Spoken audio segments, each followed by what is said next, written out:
അഴിമതി പുറത്തു വരുന്നുള്ള ഭയം കൊണ്ടാണോ, ചാരപ്രവർത്തനമായിട്ട് ബന്ധപ്പെട്ടിട്ടുള്ള കാര്യങ്ങൾ പുറത്തു വരുന്നുള്ള കാര്യം കൊണ്ടാണോ, എന്ത് കാര്യം കൊണ്ടാണെന്ന് ഞാൻ ഇപ്പോൾ പറയുന്നില്ല. പിന്നെ ഈ ആൾക്കാരൊക്കെ വരുന്നത് ആരുടെ കെയർ ഓഫിലാണ്? പലതുണ്ടല്ലോ. CPM-ന്റെ നേതാക്കന്മാർ പലരും പല രീതിയിൽ ബന്ധപ്പെട്ടിട്ടുള്ള ആൾക്കാരുണ്ടാവും. PM മുഹമ്മദ് റിയാസിനെ വിമർശിച്ച ആവേശം ഇപ്പോൾ എന്തോ BJPക്കില്ല. കാരണം ഇപ്പോൾ V മുരളീധരനും PM മുഹമ്മദ് റിയാസും ഒരു വണ്ടിയിലാണ് യാത്ര. വന്ദേ ഭാരതിലല്ല കേട്ടോ. ജ്യോതി മൽഹോത്ര എന്ന വിഷയത്തിൽ ഇവർ ഇപ്പോൾ ഒരേ തോണിയിലാണ്. ഇതുവരെ മുഹമ്മദ് റിയാസിനെ വേട്ടയാടിയവരും കുറ്റം പറഞ്ഞവരും ഇപ്പോൾ ചോദിക്കുന്നത് ഏജൻസിക്കാണോ, ടൂറിസം വകുപ്പിനാണോ, മന്ത്രിക്കാണോ ഇതിൽ പങ്ക് എന്നാണ്. കേന്ദ്രഭരണ പാർട്ടി ഇപ്പോൾ കൈയൊഴിഞ്ഞ മട്ടാണ്. അതായത് മൊത്തം സംസ്ഥാന സർക്കാർ ഏറ്റെടുത്തു കഴിഞ്ഞു, അല്ലെങ്കിൽ ഏറ്റെടുത്തു കൊള്ളണം. കേന്ദ്രത്തിന് ഒരു പങ്കും ഇതിലില്ല. അങ്ങനെ അവർ കൈ കഴുകി ശുദ്ധമാക്കി. അതായത് റിയാസ് പെട്ടു, കൂടെ നിന്നവർ ഒഴിഞ്ഞു മാറി. എന്തായാലും സത്യം പുറത്തു വരട്ടെ. മിനിസ്റ്റർക്കൊപ്പം യാത്രയല്ല, നിങ്ങൾ കണ്ടിട്ടുണ്ടാവും. എൻ്റെ തൊട്ടടുത്തിരിക്കുന്നത് K. സുരേന്ദ്രനാണ്. എൻ്റെ അടുത്തിരുന്നിട്ട് കൂടെ യാത്ര ചെയ്യല്ലേ ചെയ്തു. നിരവധി ആളുകൾ വന്നിട്ട് സാർ ഒരു ബൈറ്റ് എന്ന് ചോദിക്കുന്നത് പോലെ ബൈറ്റ് ചോദിച്ചു. അപ്പം ഇവിടെ വന്നിരിക്കുന്ന ആൾക്കാരെല്ലാവരും ഞാൻ ബൈറ്റ് കൊടുക്കുമ്പോൾ ഞാൻ ചോദിക്കുന്നുണ്ട്, നിങ്ങളുടെയൊക്കെ പേരെന്താന്ന്? പേരും നാളും ചോദിച്ചിട്ടല്ലല്ലോ നമ്മൾ ബൈറ്റ് കൊടുക്കുന്നത്. അങ്ങനെ വന്ന് ബൈറ്റ്. അത്യാവശ്യം നല്ല റീച്ച് ഉള്ള ഒരു ബ്ലോഗറാണ്. സ്വാഭാവികമായിട്ടും കേരളത്തിലെ ടൂറിസം പ്രൊമോഷന് മുമ്പും ഇത്തരത്തിലുള്ള ആളുകളെ ഞാൻ ചോദിക്കട്ടെ, ഇത് രണ്ട് വിഷയമാണ്. യാത്ര ചെയ്യുന്ന ആയിരക്കണക്കിന് ആളുകളിൽ ഒരാളായിട്ടുള്ള എൻ്റെ ബൈറ്റ് എടുക്കുന്നതും ഒരാളെ ക്ഷണിച്ചു കൊണ്ടുവന്ന് അയാൾക്ക് പ്രതിഫലം കൊടുത്തിട്ട് ഇത് ഏൽപ്പിക്കുന്നതും. ഈ പ്രതിഫലം കൊടുത്ത് ഏൽപ്പിക്കുമ്പോൾ എന്ത് നടപടിക്രമം പാലിച്ചുകൊണ്ടാണ് ഏൽപ്പിക്കുന്നത്? അത് വിശദീകരിക്കട്ടെ സംസ്ഥാന സർക്കാർ. വന്ദേ ഭാരതിന്റെ ആദ്യ യാത്രയിൽ അവർ വന്നത് ക്ഷണം കൊണ്ടാണെന്ന് കരുതുന്നുണ്ടോ? എനിക്കറിയില്ല, അത് പരിശോധിക്കേണ്ടതല്ലേ? അല്ല, അത് പരിശോധിച്ചോ നിങ്ങൾ?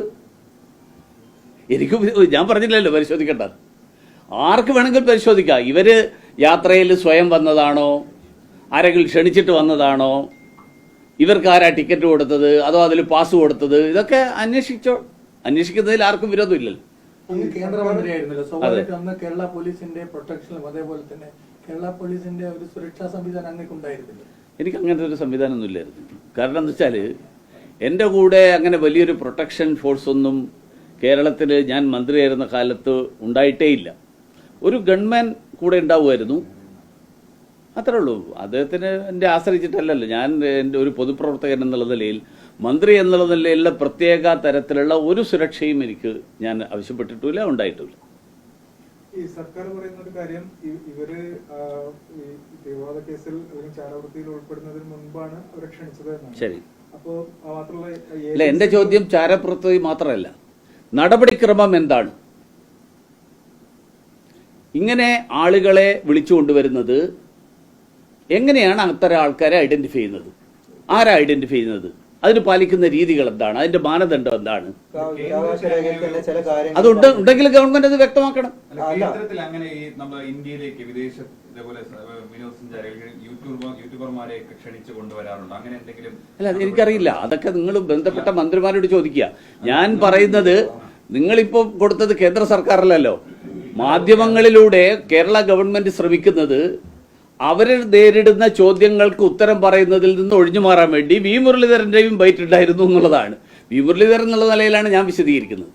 ബാക്കി എന്തെങ്കിലും ഉണ്ടോ എന്നുള്ളത് നിങ്ങൾ അന്വേഷിച്ചോ. അന്വേഷിക്കുന്നതിൽ ആർക്കും തടസ്സമില്ല. എനിക്ക് അതിനൊക്കെ നിങ്ങൾ അന്വേഷിക്കേണ്ടെന്ന് ഞാൻ പറയില്ല. ഈ വിവരാവകാശ രേഖയിൽ തന്നെ ചില കാര്യങ്ങൾ എന്തൊക്കെ മാനദണ്ഡമാണെന്നുള്ളത് സർക്കാർ വ്യക്തമാക്കേണ്ടത്. ഒന്ന്, ഇവർക്കുള്ള റീച്ച്, ഇവരുടെ ഫോളോവേഴ്സ്, എങ്ങനെ ഈ കണ്ടന്റ് അവതരിപ്പിക്കുന്നു, അത് എങ്ങനെ ആളുകളുമായി ഇടപെടുന്നു തുടങ്ങിയിട്ടുള്ള കുറച്ച് മാനദണ്ഡങ്ങളുണ്ട്. അതിന്റെ അടിസ്ഥാനത്തിലാണ് ഇവർ ഉൾപ്പെടെ 41 പേരെ വിളിച്ചതെന്നുള്ള വിവരാവകാശ രേഖയിൽ തന്നെ സർക്കാർ കേരള ഗവൺമെന്റ് വിളിച്ചത് റീച്ചിന്റെ അടിസ്ഥാനത്തിൽ അല്ല. അത് അപേക്ഷ ക്ഷണിച്ചിട്ടാണോ?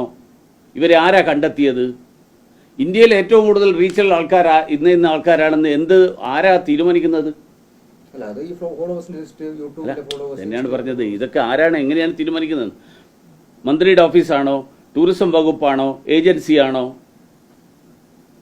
ഈ വ്യക്തത വരാനുണ്ടല്ലോ. അതുകൊണ്ടാണ് ഞാൻ ചോദിച്ചത്. സ്വാഭാവികമായിട്ടും ഇപ്പൊ മുഖ്യമന്ത്രിയുടെ ഇന്റർവ്യൂ ഏജൻസി കൊടുക്കുന്നു, ഇത് ഏജൻസി കൊടുക്കും. ഏജൻസി ഭരണമാണോ CPM നടത്തുന്നത്? അല്ല, അതൊക്കെയാണ് ജനങ്ങളുടെ ഇടയിലുള്ള സംശയം. കാരണം ഇത് ഒരു സ്ഥലത്തല്ല ഏജൻസികൾ പല സ്ഥലങ്ങളിലുണ്ട്. പല സ്ഥലങ്ങളിലും നടപടിക്രമങ്ങളൊന്നും പാലിക്കാതെയാണ് പലതും നടക്കുന്നത്. നിയമങ്ങളും സംവിധാനങ്ങളും കാറ്റിൽ പറത്തിക്കൊണ്ട് പല കാര്യങ്ങൾ ചെയ്ത് നടക്കുന്നുണ്ട്. അതൊക്കെ പുറത്തു വരും എന്നുള്ള ഭയം കൊണ്ടാണോ ഇപ്പൊ തൽക്കാലം ഒഴിഞ്ഞു മാറാൻ ശ്രമിക്കുന്നത് എനിക്കറിയില്ല. അഴിമതി പുറത്തു വരും എന്നുള്ള ഭയം കൊണ്ടാണോ, ചാരപ്രവർത്തനമായിട്ട് ബന്ധപ്പെട്ടിട്ടുള്ള കാര്യങ്ങൾ പുറത്തു വരും എന്നുള്ള കാര്യം കൊണ്ടാണോ, എന്ത് കാര്യം കൊണ്ടാണെന്ന് ഞാൻ ഇപ്പൊ പറയുന്നില്ല. പിന്നെ ഈ ആൾക്കാരൊക്കെ വരുന്നത് ആരുടെ കെയർ ഓഫിലാണ്? പലതുണ്ടല്ലോ. CPM-ന്റെ നേതാക്കന്മാർ പലരും പല രീതിയിൽ ബന്ധപ്പെട്ടിട്ടുള്ള ആൾക്കാരുണ്ടാവും. എന്താണ് സത്യം പുറത്തു വരട്ടെ. അത് പുറത്തു വരാതിരിക്കാൻ വേണ്ടിയിട്ട് മുരളീധരന്റെ കൂടെ യാത്ര ചെയ്തു എന്ന് പറഞ്ഞതുകൊണ്ട് ഞങ്ങളാരും പ്രതിരോധത്തിലാവില്ല.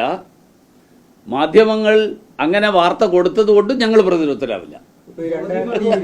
BJP on the back foot എന്നാണ് ഒരു പത്രം, ഇംഗ്ലീഷ് പത്രം കൊടുത്തിരിക്കുന്നത്. ഞങ്ങൾ ഒട്ടും തന്നെ ബാക്ക് ഫുട്ടിലല്ല. ഞങ്ങൾ ഈ ആക്ഷേപം നേരിടാൻ തയ്യാറാണ്.